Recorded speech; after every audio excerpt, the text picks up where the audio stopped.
Yeah, so to those that I haven't met yet, my name's Aaron Quinlan. I'm one of the organizers.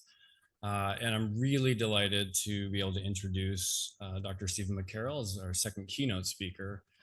I'm so, I guess, tickled to be able to do this because Steve has been a hero of mine for a long time for two primary reasons. One, I guess the breadth and the depth of the research that he does. And two, which I think you'll see, and if you haven't got a chance to talk to him yet, he conveys so much enthusiasm and curiosity about science. I think it's really special. I wish all of us could be like that. So I think maybe I should tell you a little bit about Stephen. I don't want to take up too much time, but he did his PhD with Corey Bargman working on C. elegans, and then went into a postdoc with David Altshuler. This was an incredibly productive postdoc. I want to highlight two papers. One that I read many, many times as a grad student, titled Common Deletion Polymorphism in the Human Genome. And then a year later, he published a follow-up, Copy Number Variation and Association Studies of Human Disease. And I highlight these two papers because they really changed the way we think about human genetic variation. We were thinking at that time a lot about single nucleotide polymorphisms. And really that was about it because we were kind of merging out of the SNP array era. And it sounds trite today, but it was really this realization that human genomes breathe, they expand and contract with copy number changes and deletions and inversions and all these really things that we study and talked about a lot this week. So it's really changed the way we think about genetic variation, the impact that it can have on traits. So I'll skip ahead 20 years to today, and I need my notes for this. So today, Steve is an HHMI investigator.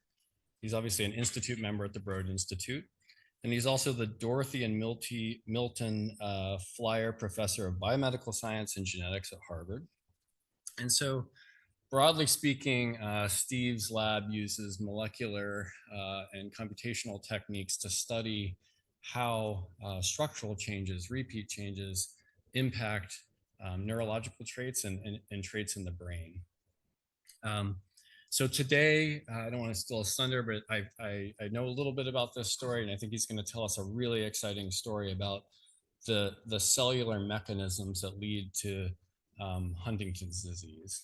And so I'm very pleased to have Steve here today. Let's please give him a warm welcome.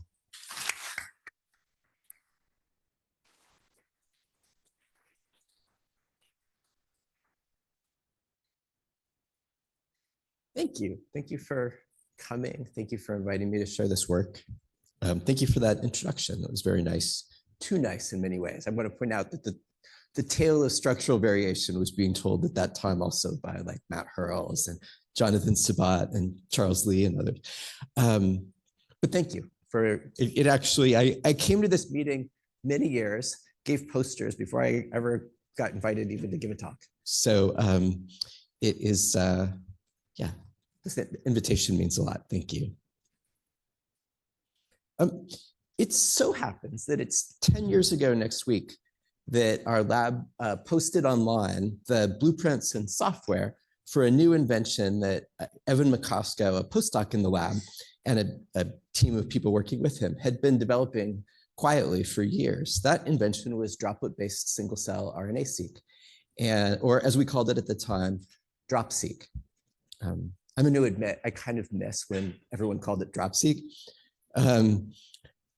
The key ideas in Drop-seq were first to use microfluidics to generate vast numbers of droplets as tiny reaction chambers for analyzing thousands of cells simultaneously. And second, to create tiny beads to deliver a different DNA barcode to each droplet for incorporation into that cell's nucleic acids. I recently found some old slides from Evan's lab meetings in which over 100 or so experiments, he got this idea to work better and better and better each week until it was finally a workable thing. These were what we called barnyard experiments, in which we evaluated our efforts every week by making mixtures of cells from different species and seeing whether the droplets could tell them all apart. You may have seen the last barnyard plot in this series, but what's not in the paper are the 100 earlier ones. a few of which I'll show here.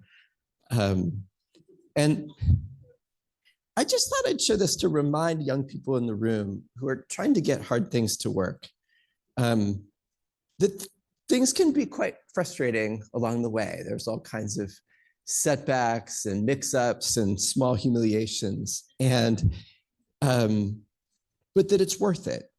It really is. It can be pretty door-opening in the end. And by far the best part of it for us was, and this goes back to the open science comments we heard a few minutes ago, was just putting it online and seeing people do all kinds of amazing stuff with it, actually. Scientists have done so much with this technology, and they've evolved it into so many other new and wondrous single-cell technologies, from droplets and barcoded beads. And so much that I couldn't even try to review all of that in this talk. So instead, I just want to tell you a single scientific story about something surprising that single-cell analysis has recently taught us. Incidentally, I was trying to use DALL-E to make a birthday card for Evan this morning, and a Drop-seq birthday card. And it turns out that a task in which your child can probably still outperform generative AI is to draw a birthday cake with exactly 10 candles. I tried over and over again, and it would even do stuff like write exactly 10 on a cake with 13 candles. So this DALL-E cake has too many candles, but it has these nice fondant droplets around the outside. So I'm going to save it for the 13th birthday. So as you know, genomes have tens of thousands of loci with simple DNA sequence repeats, in which a short DNA sequence like CAG is repeated a variable number of times in different people. You heard in a nice talk earlier at this meeting from Aaron's lab, actually, that these loci can be unstable in the human germline, giving rise to new alleles of different lengths and giving rise to a substantial amount of polymorphism in human populations. More than 50 human diseases are already known to be caused by inherited alleles in which these simple sequence lengths have expanded in length beyond their common range in human populations. Most of these DNA repeat disorders have been discovered in the last few years, thanks in substantial part to long-read sequencing technology. What you may not know is that most of them are primarily diseases of the brain. And in fact, several of them are among the most common genetic diseases in neurology. The classic DNA repeat disorder is Huntington's disease. The early symptom of Huntington's is chorea, or involuntary movements, which typically begin in midlife. These then worsen over 15 or so years to difficulty swallowing or moving at all. Huntington's is always fatal, and there's no effective treatment. If you've seen the recent Bob Dylan movie, you'll have seen the compelling portrayal of Woody Guthrie, whose music and activism inspired Bob Dylan's work, and whose life and work were cut short by Huntington's disease.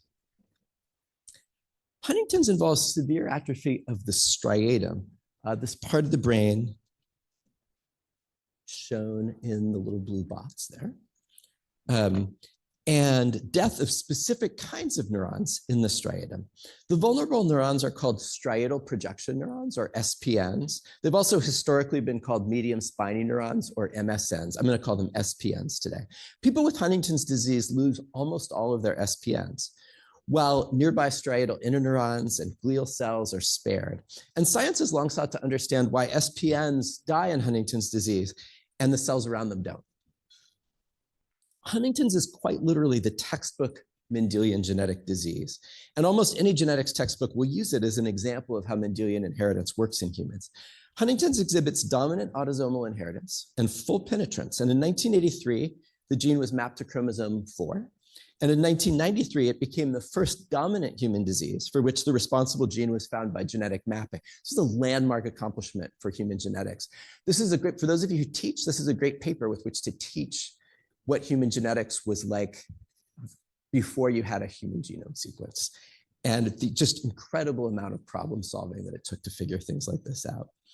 So conveniently, the gene was named Huntington, abbreviated HTT. I'm just kidding, they actually named it Huntington after they just discovered it. And its discovery, which was this truly historical event, spurred excitement about sequencing the entire human genome to facilitate more discoveries like this, which is exactly what happened. So everyone with Huntington's disease has a mutation in the same gene named Huntington, or HTT, and they all have the same kind of mutation, an expansion of a CAG repeat in the first exon beyond the 10 to 35 CAGs that most people inherit. The longer the inherited allele, the earlier in life the disease tends to appear. And you'll notice that most patients have inherited 38 to 50 or so CAGs, and that there's about a 30-year difference in age of onset in this range. And the prevailing biological interpretation of this genetic discovery for the past 30 years has been that these inherited alleles encode a polyglutamine stretch that is toxic, but only slowly toxic, requiring many decades to bring about the demise of neurons. And that longer polyglutamine stretches are more toxic than shorter ones are, and that's why you have the earlier onset. And yet, 30 years after the gene was discovered, the fundamental biological mysteries about Huntington's have endured. What is neurotoxic about the inherited alleles? Why do only some kinds of neurons seem to be sensitive to this toxicity, even though all cells express the gene and the encoded protein? And why is there this long latent period, decades in which people with disease-causing alleles have no apparent manifestation of the calamity that will befall them later? So in this project, naturally, we started by applying single-cell RNA-seq or single-nucleus RNA-seq to post-mortem tissue, post-mortem brain tissue, the striatum or caudate from 50 people with Huntington's and 50 controls. And we started with the obvious kinds of analyses, recognizing all the cell types. One thing that was not surprising, but that was useful to quantify is the loss of striatal projection neurons, or SPNs, shown as the orange bars here across this set of patients with disease progression. Here we have the controls on the left and the Huntington's cases on the right, ordered by CAP score, which is a prognostic staging indicator that's calculated from the combination of a person's age and the length of the allele that they inherited. You can see the striking loss of SPNs with disease onset and progression until they're almost all gone. This plot just puts that same SPN survival data on a log scale. And you can see both the long latent period in which there's essentially no SPN loss, and then this disease onset and progression period in which SPNs are lost at escalating rates. Of course, it's possible to compare gene expression in cases and controls, and to do this in every cell type separately. But here we run into the same kind of unsatisfying dead end that descriptive functional genomics often arrives at. So as you can see from these volcano plots, there are thousands of differentially expressed genes in every cell type. And I don't think this should greatly surprise us. This disease causes pervasive neuronal loss and atrophy of the brain, devascularization of the brain. And this, of course, affects the biology of every cell type. But what are the causes and what are the effects? And in particular, what's the immediate first-order effect of the DNA repeat? It was what we did next that really taught us something surprising. But what we did next wasn't just, what we did next was really inspired by work from other scientists. In the next few slides, I want to tell you about the work that inspired what we developed for this project. So the CAG repeat that causes Huntington's had been known for 30 years to be somatically unstable. Peggy Shelburn's lab showed 20 years ago that DNA isolated from the brain tissue of Huntington's patients contained DNA molecules with a wide variety of CAG repeat lengths, and including the very long expansion shown here by small pool PCR. The amount of somatic expansion also varied across brain regions. And then Vanessa Wheeler's lab showed 15 years ago that Huntington's patients with atypically early disease onset also tended to have more somatic expansion than you would have expected. But as so often happens in biology, this was high quality but relatively uncelebrated work. It was often dismissed by biologists as a quote unquote epiphenomenon, something that might happen, but that wasn't essential for understanding the pathogenic process, something that at most might make toxic alleles a little more toxic. But then a human genetic study caused us to revisit these long-standing observations of repeat length mosaicism. So although whether you get Huntington's or not is Mendelian, age at onset, shown here on the y-axis, where each point is an individual patient, is quantitative. It's a quantitative trait, and it's a complex trait. It is only partially predicted by the length of the CAG repeat that one inherits.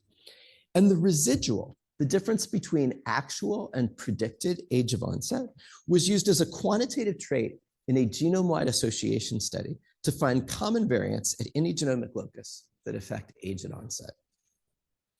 One key modifier came from the Huntington locus itself, where this team found that synonymous substitutions within the CAG repeat could greatly delay onset without changing the length of the encoded polyglutamine. And that was inconsistent with the model that the length of the polyglutamine that you were born with was the disease driver.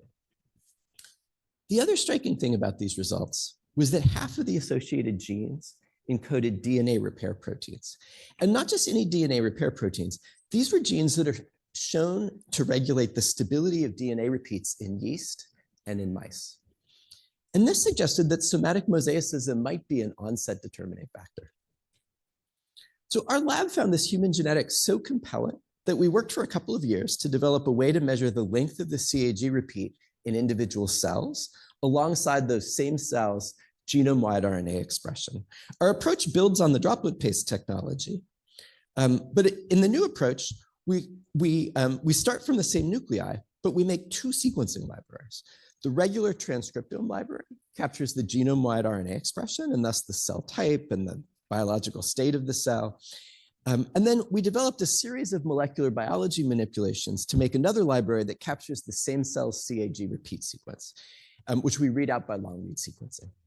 And then the presence of a shared set of cell barcodes that we applied at this stage makes it possible to connect each CAG repeat sequence from this to the larger transcriptional profile of the cell from which it came, and thus to the cell type and the biological state of that cell.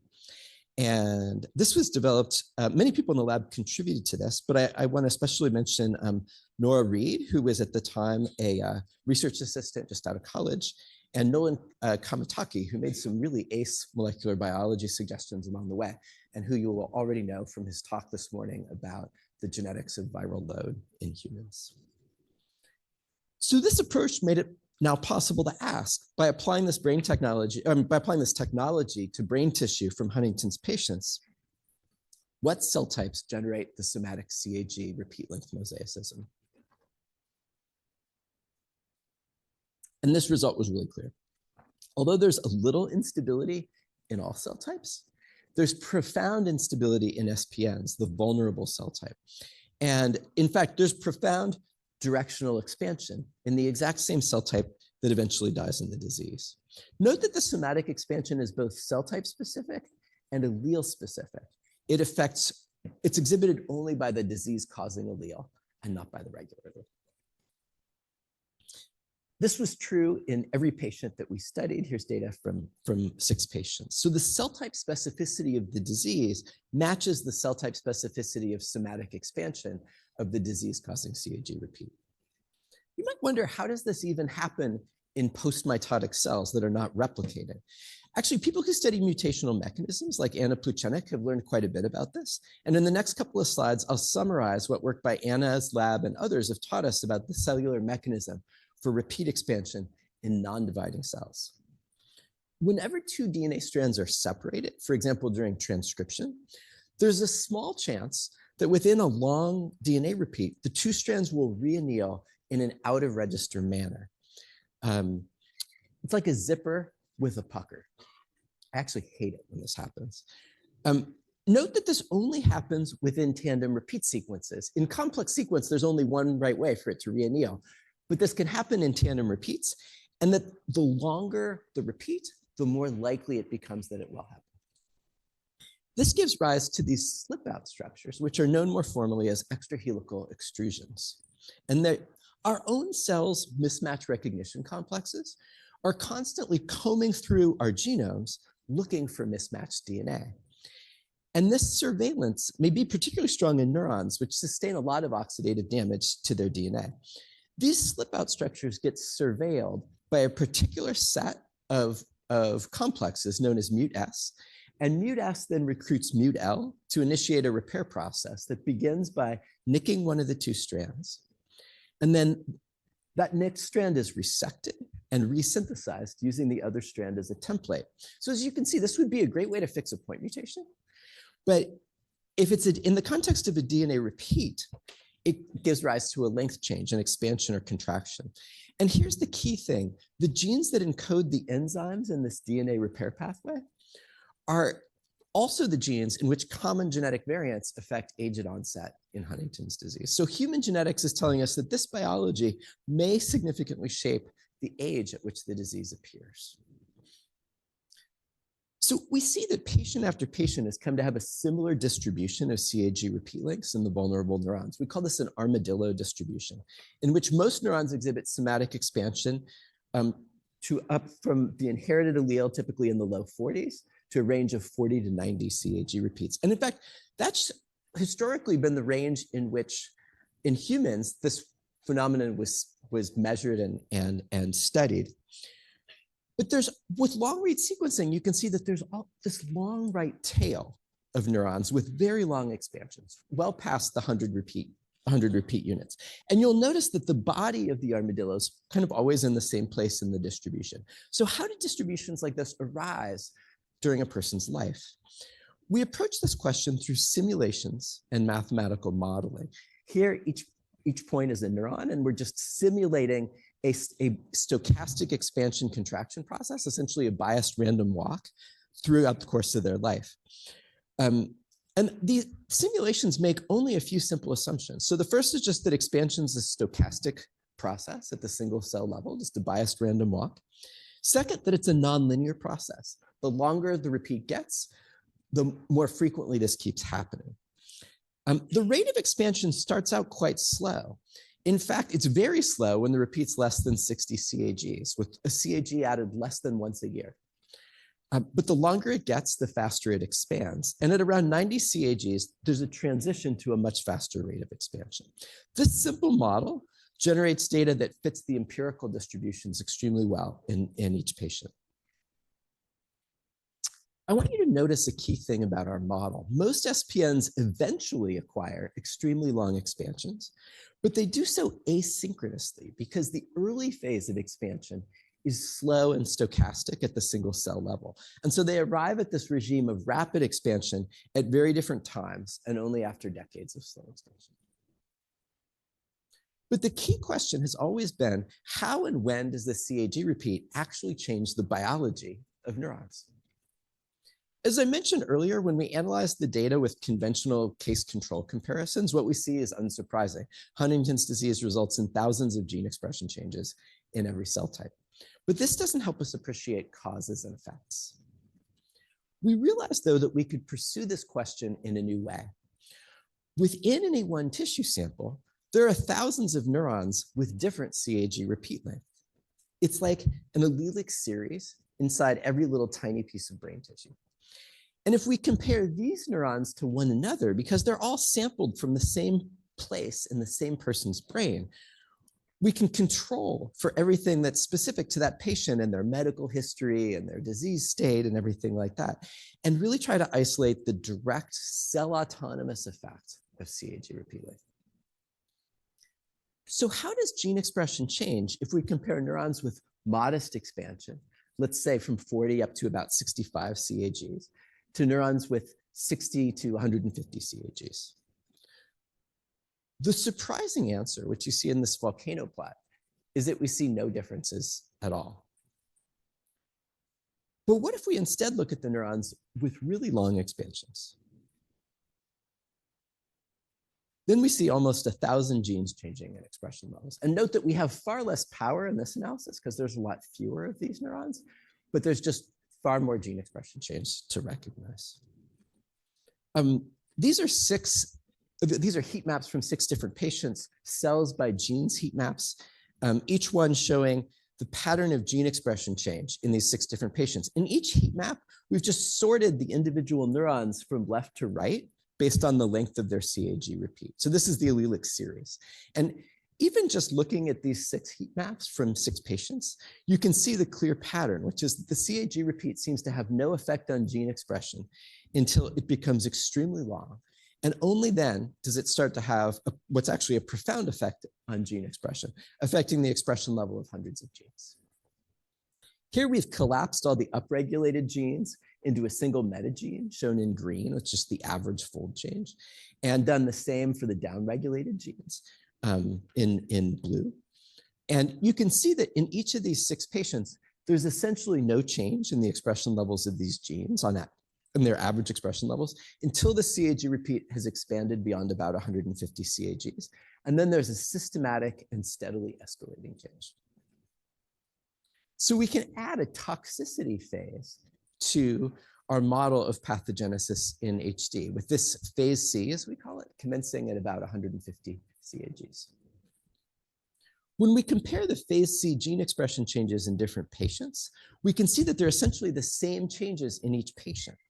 The affected genes are on all chromosomes. They actually don't include the Huntington gene itself, whose RNA expression level was unchanged. So we think this is resulting from an effect of the Huntington RNA or protein upon cells more broadly, but it's a highly reproducible effect across people. The genes that decline in expression during this phase C share a really striking thing in common. If you plot for each gene its expression level in SPNs, this vulnerable cell type, against expression level in other kinds of neurons, let's say the interneurons nearby them in the striatum, what you see is that the genes that are declining in expression in phase C are almost all genes that distinguish SPNs from other kinds of neurons. We think of this as kind of an erosion of the SPN's identity at the level of gene expression. These are presumably features of an SPN's identity that it acquired late in development.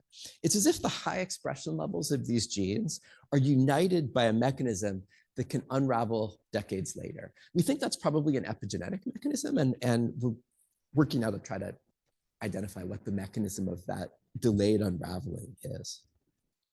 As this transcriptionopathy increases in severity, we increasingly see in neurons with even longer repeats the appearance of an additional set of gene expression changes, which involve de-repression of more than 100 genes that are normally silent in adult neurons. These include the Hox cluster genes, which are normally very tightly controlled, but then pop on in what we call phase D. And they also include CDKN2A and 2B, genes with well-established roles in promoting senescence and apoptosis. In fact, forcing expression of CDKN2A in adult neurons has been shown to be toxic to neurons. So we think this is ultimately what brings about the death of the cell. So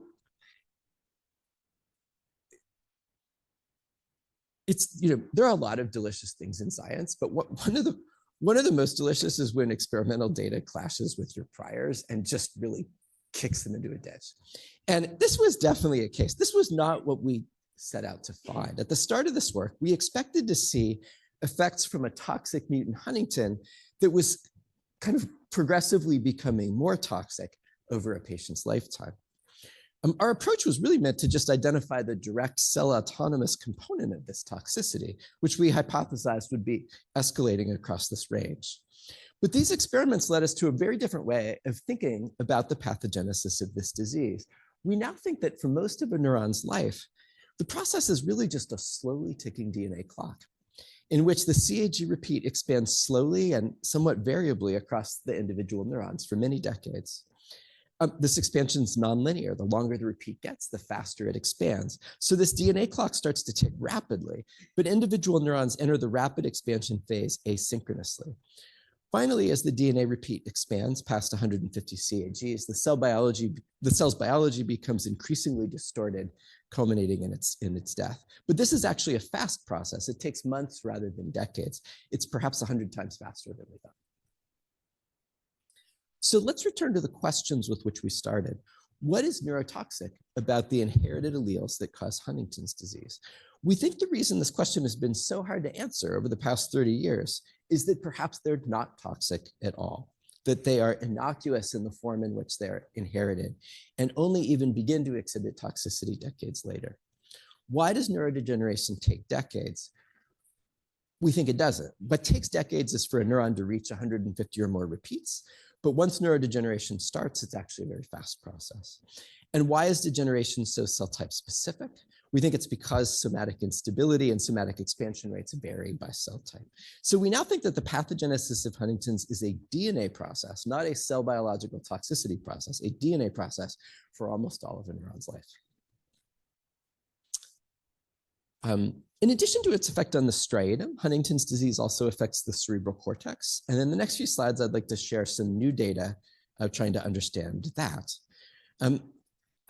In Huntington's, cortical and striatal neurodegeneration differ in many ways. They involve different kinds of neurons, inhibitory neurons in the striatum, pyramidal projection excitatory neurons in the cortex. The loss of neurons in the cortex is later and less extreme, and transcriptomic studies have long noted that the gene expression changes in these two brain areas are very different.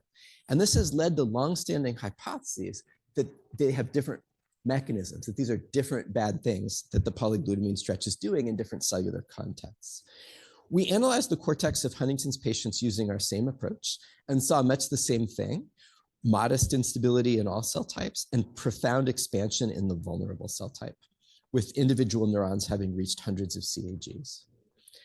These distributions have the same armadillo shape, again suggesting that somatic expansion occurs in two phases. And most importantly, we see that gene expression changes commence at the same threshold of about 150 CAGs, suggesting that it's actually a shared molecular mechanism in striatal neurons and in cortical neurons. The major difference, which we see in all 6 of these donors, is just kinetics. Somatic expansion appears to proceed more slowly on average in cortical neurons than in striatal neurons. And this may explain why cortical neurodegeneration is later and less severe. But there's a really interesting twist in all this, which is that while the phase C gene expression changes are nearly identical across pyramidal neurons in different cortical areas, here comparing the motor cortex and the cingulate cortex, they're almost completely different from the gene expression changes that I told you about before in striatal projection neurons.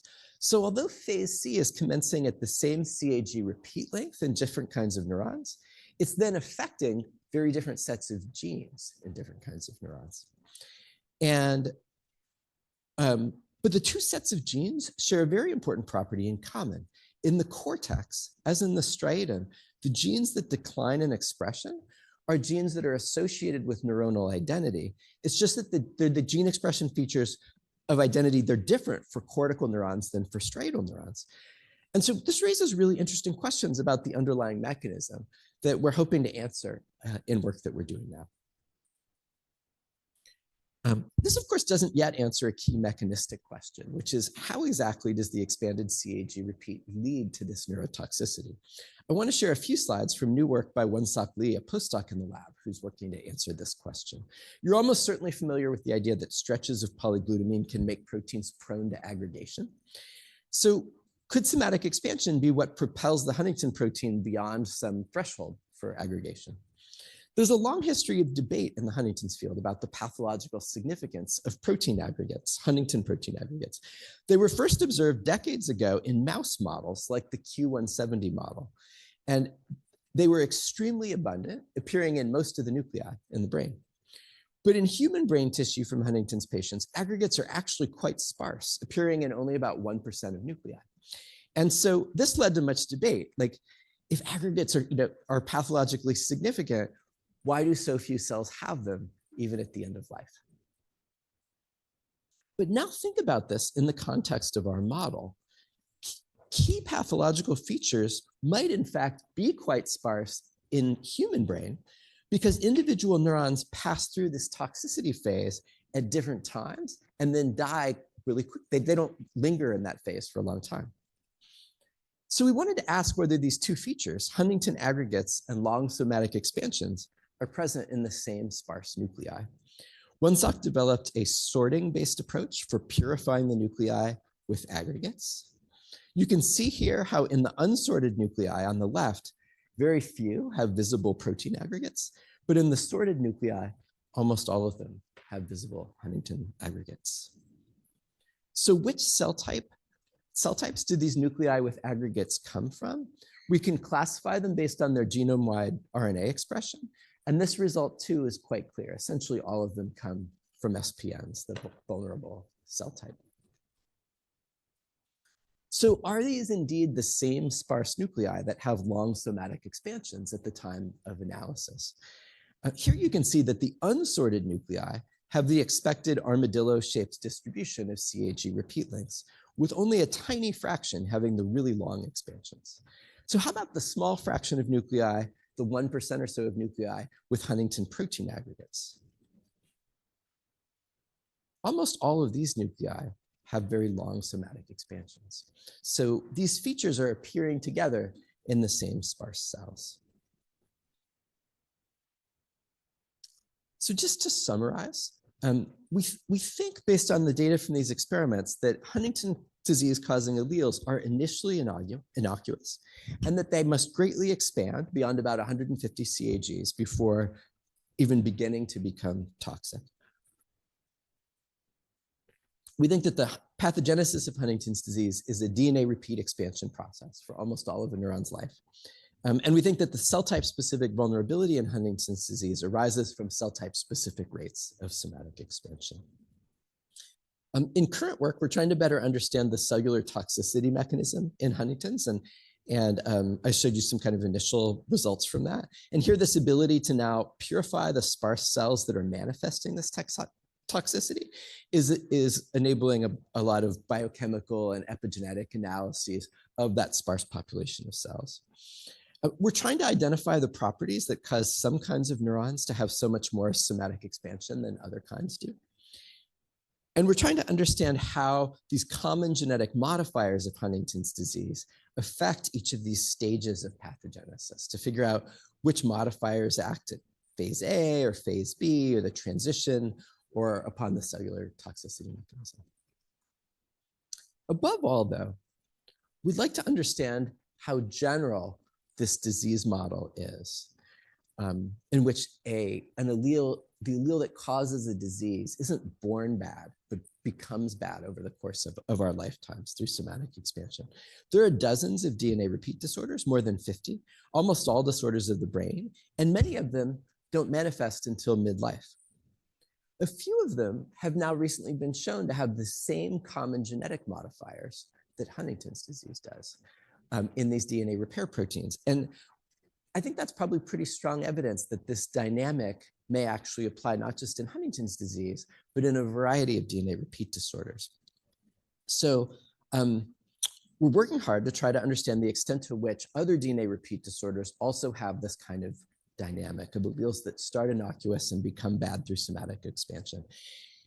And here's the exciting thing. If that turns out to be true, then it might be that future therapeutics directed at somatic expansion could potentially offer benefit, not just in Huntington's disease, but in a whole class of diseases and in preventing a wide variety of DNA repeat disorders. And remember, somatic expansion is an active process in which our own enzymes are complicit. And drug companies know how to target processes like that. In fact, they're already starting to do so. And so I'm hopeful that it may be possible that a few years down the road, there may be classes of therapeutics that might offer benefit not just in Huntington's, but in a variety of DNA repeat disorders. So as you guys know, one of the best things about this business is the people. And work like this requires people who come from many different backgrounds: genetics, statistics, neuroscience, computer science. And I just want to say what fun these people have been to work with and how much this team has taught me and taught one another. Three people who made particularly heroic contributions to this work were Bob Hansiker and Seva Cashin and Nora Reed. And I want to especially thank Sabina Beretta, who's been my partner in this project since we were planning it in its first days. And I want to thank you for coming and listening. And I'd love your questions and your thoughts. Thank you.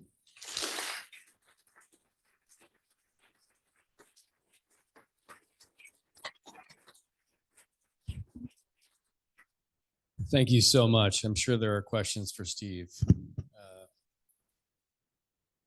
Oh, I see. Sorry, in the back. Great work. I wanted to ask a question about what you think is the mechanism for the change in stability when you approach 90 repeats. Is it that these structures are now forming loop outs or hairpins, or they're interacting in a different way with the mismatched repair machinery? Or so the tell us question is, why what's do you known. get this transition from slow, this kind of phase A of slow expansion to much faster expansion at around 80 or so CAG repeats? So here we exit from the zone of stuff we know to the zone of hypotheses. But I think Bob has an interesting idea about a potential mechanism, which is that as you get to 70 or 80 CAGs, you start to get beyond the length of a histone wrap. And if you go back to this model,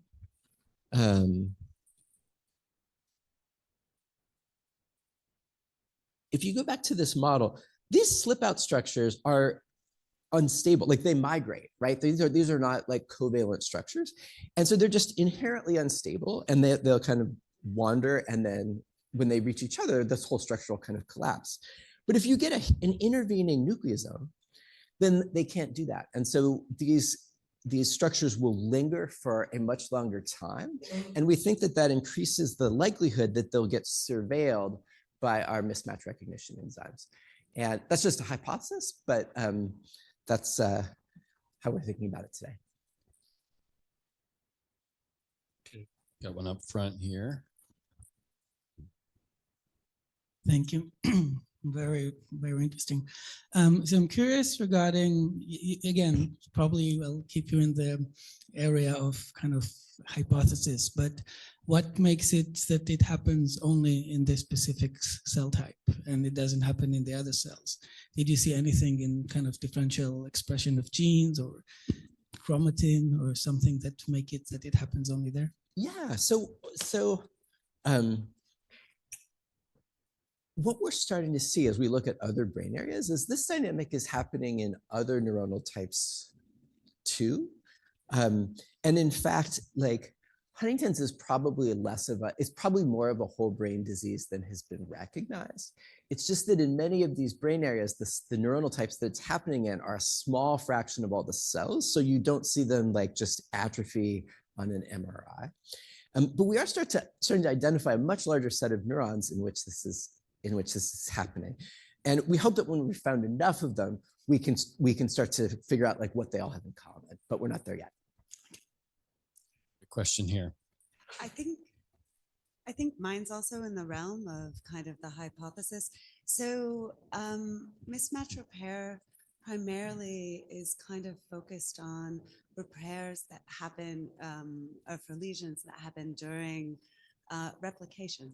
So in the context of postmitotic neurons, exactly how is this process so prevalent, and why do you think that the mismatch repair deficiency is so important for rescuing this type? Totally, good question.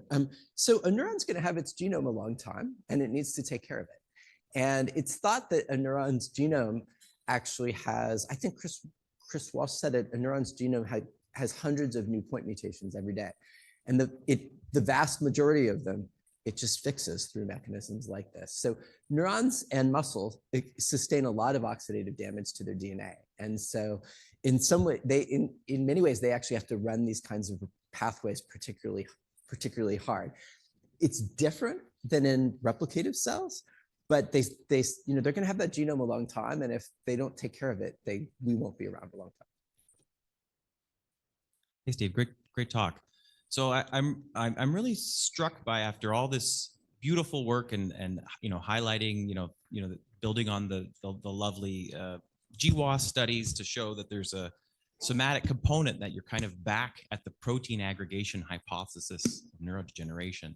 And I'm curious if you folks have considered RNA toxicity effects potentially, as have been demonstrated for so many neurodegenerative diseases over the last decade, as playing a much larger role than we previously appreciated.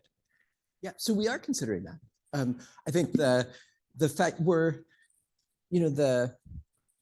the the protein aggregation hypothesis had kind of fallen into neglect, in part because you just didn't see many of the aggregates in human patients.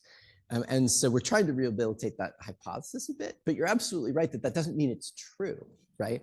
And even though we're seeing these aggregates in the same sparse nuclei that have the long repeat expansion, that increases my prior on that on them being important, but they could still be an epiphenomenon. And so as we try to work out the mechanism of this, we're trying to stay open to that it could be RNA or protein.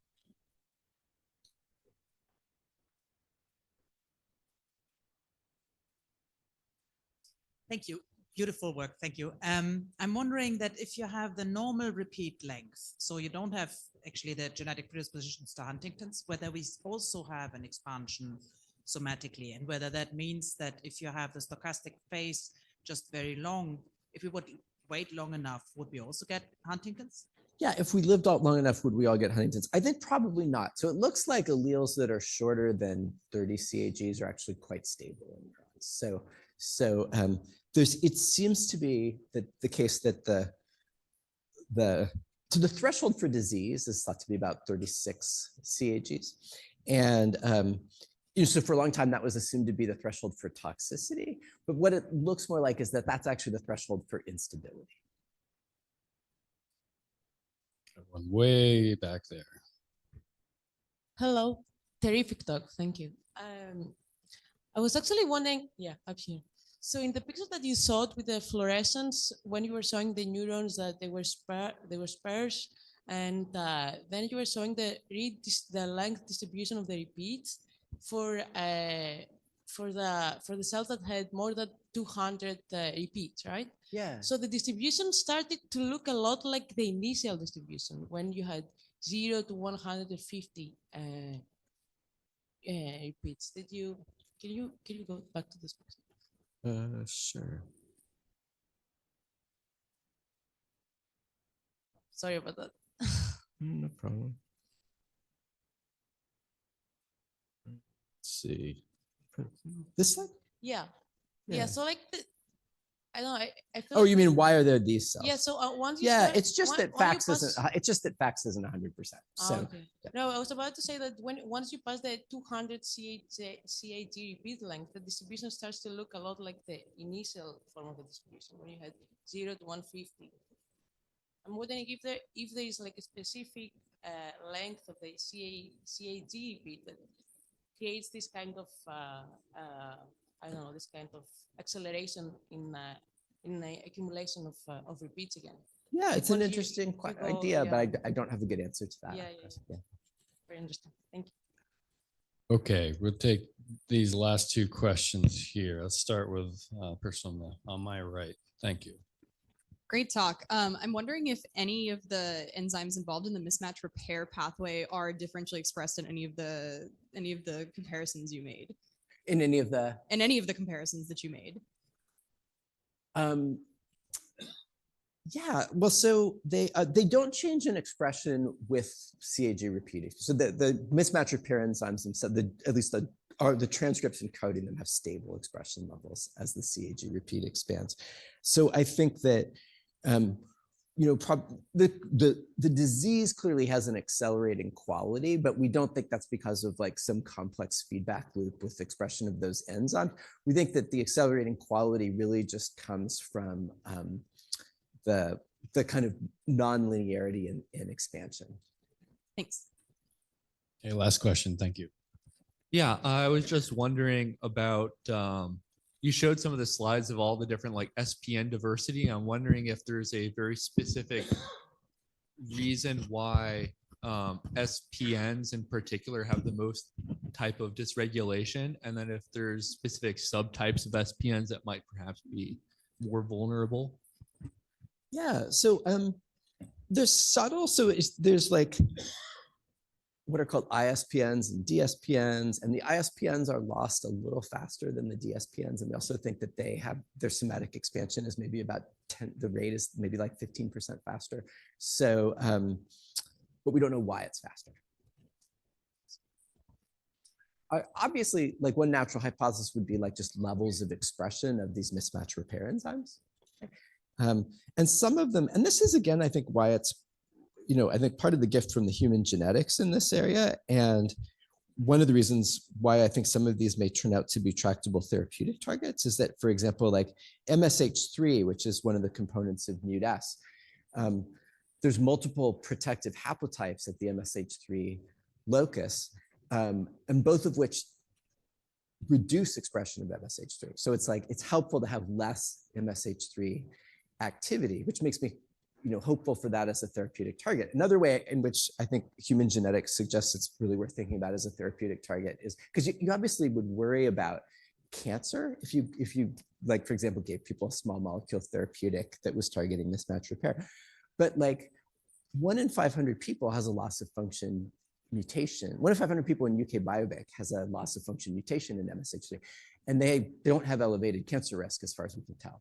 So it may be that having a just quantitative reduction in MSH3 activity is that we can do that without dramatically increasing, without substantially increasing risk of cancer. And in fact, the common variants that postpone onset only reduce expression by about 7%. So that's what my doctoral